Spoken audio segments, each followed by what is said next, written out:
ఉన్నత విద్య కోసం విదేశాలకు వెళ్లాలనుకుంటున్నారా? అమెరికా, లండన్, ఆస్ట్రేలియా, కెనడా, ఐర్లాండ్లకు సరియైన ఎంపిక cloud career overseas. Best consultancy in Guntur. Cell number 9000056466.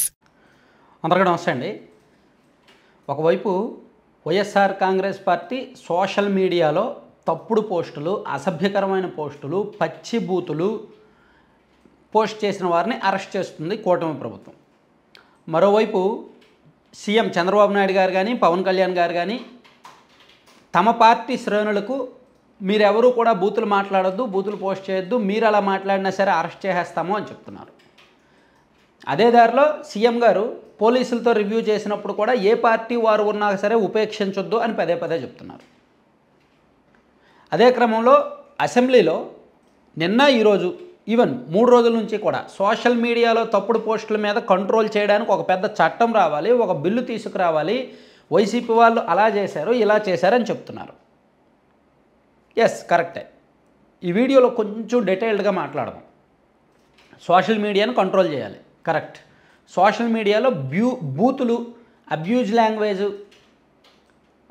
ఈ పిచ్చి పిచ్చి చిల్లర ట్రోలింగ్స్, పిచ్చి పిచ్చి పోస్టులు తగ్గాలి, కరెక్టే. సరే, ట్రోలింగ్స్ ఇవన్నీ సహజం, కానీ బూతులు మాట్లాడకూడదు, కుటుంబ సభ్యుల్ని దీనిలోకి లాక్కూడదు అనేది అందరం ఒప్పుకోవాలి.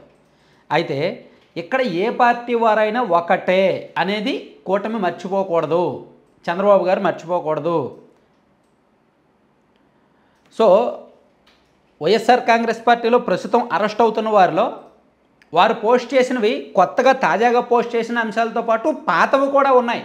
అంటే 2023లోనో 2022లోనో వాళ్ళు పోస్ట్ చేసిన అంశాల్లో కూడా ఇప్పుడు అరెస్ట్ అవుతున్నారు అనేది వాస్తవం.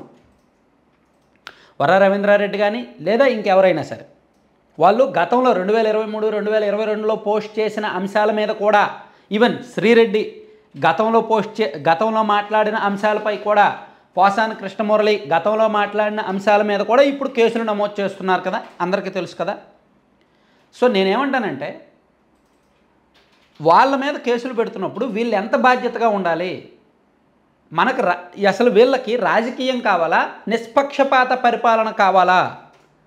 రాజకీయం కావాలా, సోషల్ మీడియా డిసిప్లైన్గా ఉండడం కావాలా అనేది ఒక్కసారి తేల్చుకోవాలి. మాకు రాజకీయమే కావాలి అనుకుంటే కేవలం వైసీపీ వాళ్ళ మీద కేసులు పెట్టండి, ఎవరు మాట్లాడరు. మాలాంటి వాళ్ళు మాట్లాడినా నోరు నొక్కేయండి.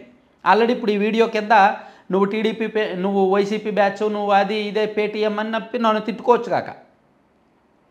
మాకు రాజకీయమే కావాలంటే అలా చేసుకోండి. లేదు, మాకు నిష్పక్షపాతం కావాలి, ప్రజలు బాగుండటం కావాలి, సోషల్ మీడియా బాగుపడాలి, సోషల్ మీడియాలో సంస్కరణలు జరగాలి, ఏ ఒక్కరూ కూడా అలా పోస్ట్ చేయకూడదు అనుకుంటే టీడీపీ వాళ్ళని, జనసేన వాళ్ళలో ఎవరెవరు అలా మాట్లాడారో వాళ్ళకి కనీసం వార్నింగ్ ఇవ్వండి అయ్యా. అరెస్టులు చేయక్కర్లా, అట్లీస్ట్ వీళ్ళని అరెస్ట్ చేస్తున్నారు, వాళ్ళకు నోటీసులు ఇవ్వండి. వీళ్ళకి నాన్ బెయిలబుల్ సెక్షన్లు పెడుతున్నారు, వాళ్ళ మీద నార్మల్ సెక్షన్లు అయినా పెట్టండి కనీసం. అప్పుడు కదా ఎంతో కొంత సమన్వయం చేసినట్టు ఉంటుంది. అట్లీస్ట్ అంటే ఎంతో కొంత పవర్లో ఉన్నారు కాబట్టి వాళ్ళ మీద ఫేవర్ ఉంటే ఉండొచ్చు కాక, పోలీసుల మీద ఒత్తిడి ఉంటే ఉండొచ్చు కాక, కానీ ఒక తప్పుకి ఇద్దరికీ సమాన శిక్ష పడాలి, ఇద్దరికీ సమమైన, అంటే నిష్పక్షపాతంగానే వ్యవహరించాలి. ఎందుకు ఇన్ని మాటలు మాట్లాడుతున్నానంటే, నాకు వైసీపీ సోషల్ మీడియాలో ఎలాగైతే టీడీపీ వాళ్ళ మీద, పవన్ కళ్యాణ్ గారి కుటుంబ సభ్యుల మీద ఎలాంటి దారుణమైన పోస్టులు వచ్చాయో, మరి వైసీపీ వాళ్ళ మీద కూడా టీడీపీ సోషల్ మీడియాలో కూడా అటువంటి పోస్టులే వచ్చాయి. అవినాష్ రెడ్డి గారి మీద, భారతి గారి మీద, జగన్మోహన్ రెడ్డి గారి పిల్లల మీద కూడా వచ్చాయి. రాయపాటి అరుణ గారు మాట్లాడిన మాటలు అంటే జగన్మోహన్ రెడ్డి గారి వ్యక్తిగత వ్యవహారాలని ఒక రకంగా కొంత డిస్టర్బ్ చేశారు. మేబీ ఆమె గతంలో బాధితురాలు కాబట్టి, ఆమెను వైసీపీ వాళ్ళు చాలా దారుణంగా మాట్లాడారు కాబట్టి, సోకాల్డ్ ఇదే వర్రా రవీంద్రారెడ్డి రాయపాటి అరుణ గారికి ఫోన్ చేసి చాలా దారుణంగా తిట్టాడు. సో ఆ సందర్భంలో ఆమె మాట్లాడారు. ఇప్పుడు అది బాగా వైరల్ అవుతుంది. మరోవైపు కొన్ని పోస్ట్ నేను ఇక్కడ చూపించదాం అనుకున్నా. ఇప్పుడు టీడీపీ సోషల్ మీడియా వాళ్ళు వైసీపీ వాళ్ళ మీద, వాళ్ళ కుటుంబ సభ్యుల మీద కూడా పోస్ట్ చేస్తున్న పోస్టులు, ఆ దారుణమైన బూతులు నేను చూపిద్దాం అనుకున్నా, కానీ సబ్స్క్రైబర్స్ డిస్టర్బ్ అవుతారు, అది సంస్కారం కాదు. సో ఇక్కడ వైసీపీ వాళ్ళు ఎలా ఉన్నారో టీడీపీ వాళ్ళు కూడా అలాగే ఉన్నారు, జనసేన వాళ్ళు కూడా అలాగే ఉన్నారు. సో నేను చెప్పేది ఏంటంటే, మీరు సంస్కరించాలంటే మొత్తం సంస్కరించండి. లేదు మేము చేసేది సంసారం, వాళ్ళు చేసేది మాత్రమే అది అనుకుంటే ఇంక మిమ్మల్ని ఎవడో బాగు చేయలేడు. ఎందుకు ఈ మాట చెప్తున్నానంటే 57% ఓటింగు ఓన్లీ టీడీపీ వాళ్ళు జనసేన వాళ్ళు ఓటు వేస్తేనే రాలా అంత ఓటింగు. 164 సీట్లు రాలా. సాధారణ ప్రజలు ఓట్లు వేస్తే వచ్చాయి. ఈ రాష్ట్ర శ్రేయస్సు కోరుకున్న వాళ్ళు ఓట్లు వేస్తే వచ్చాయి. చదువుకున్న వాళ్ళు, ట్యాక్స్ పేయర్సు, ఈ డిస్టర్బెన్సెస్, ఈ వివాదాలు, ఈ కేసులు, ఈ పనికిమాలిన రాజకీయాలు మాకొద్దు, ప్రశాంతంగా మేము ఉండాలని కోరుకున్న వాళ్ళు ఓట్లు వేస్తే వచ్చాయి. కాబట్టి మీరు కేవలం మీ పార్టీ కోణంలోనే కాకుండా రాష్ట్ర శ్రేయస్సు కోసమో సోషల్ మీడియా శ్రేయస్సు కోసమో ఆలోచించదగిన వాళ్ళే అయితే టీడీపీ వాళ్ళను కూడా అరెస్ట్ చేయాల్సిన అవసరం అయితే ఉంది.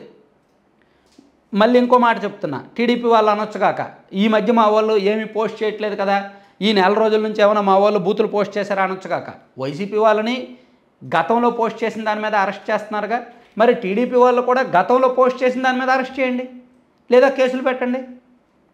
అలా చేయనప్పుడు మాకు రాజకీయమే కావాలి, మేము ఇలాగే ఉంటామని చెప్పండి. ఎవరు మాట్లాడరు.